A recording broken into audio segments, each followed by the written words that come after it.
আজকে রেসিপি হচ্ছে গ্লাস পিঠা। পিঠা তো আমরা অনেক রকম খেয়ে থাকি, এটা একটা নতুনত্ব পিঠা রেসিপি নিয়ে এসেছি, যেটা খুবই তাড়াতাড়ি তৈরি হয়ে যায় আর খেতেও খুবই টেস্টি লাগে। দেখুন কত সুন্দর দেখতেও লাগছে। তার জন্য আমি একটা বাটিতে নিয়ে নিয়েছি সুজিতে দিয়ে দেবো আমি এখানটায় টক দই। এই টক দই আর সুজি দিয়ে এই পিঠাটা তৈরি হয়ে যাবে। তাতে দিয়ে দিচ্ছি স্বাদ মতন চিনি, আর মিষ্টির জন্য আর দিচ্ছি স্বাদ মতন লবণ। এরপর এটাকে জল দিয়ে ভালো করে একটা ব্যাটার তৈরি করে নিতে হবে। ভালো করে ব্যাটার তৈরি করে নিয়ে এটাকে ঢেকে কিছুক্ষণ রেখে দিতে হবে, কারণ সুজিটা আমাদের ফুলবে। কিছুক্ষণ ঢেকে রাখার পরে সুজিটা সুন্দরভাবে ফুলে যাবে। ঢেকে রেখে দেবো এটাকে আমি 10 মিনিট মতন। এরপর 10 মিনিট মতো যতক্ষণ সেটা ঢেকে রাখা আছে তখন একটা পুর তৈরি করে নিই।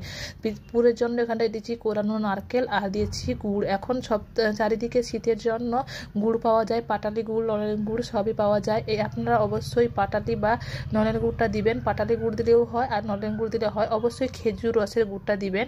এরপর এটাকে পুর তৈরি করে নেব। যতক্ষণ একটু চিট ভাব আসছে ততক্ষণ পুরটা তৈরি করে নেব। দেখুন কত সুন্দর কালারটা বেশি গেছে। এইভাবে পাক দিয়ে আমি এটাকে একটা লম্বা মতন করে নেব।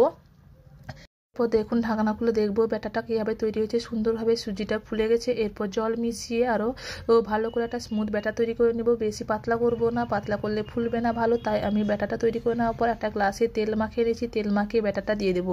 দিয়ে দেওয়ার পর এখানে নারকেলে যে পুরটা বানিয়ে রেখেছিলাম এইভাবে ঢুকিয়ে দিয়ে সেটাকে স্টিম করতে দেবো। এখানে আমি প্রেসার কুকারে স্টিম করছি জল দিয়ে। তার উপর একটা ঢাকনা দিয়ে উল্টে প্রেসার কুকারটা লাগিয়ে দেবো। প্রেসার কুকারটা লাগানোর সময় অবশ্যই তার সিটিটা এবং রাবারটা খুলে দিব। ও আপনারা ইডলি মেকারেও করতে পারেন একই প্রসেসে।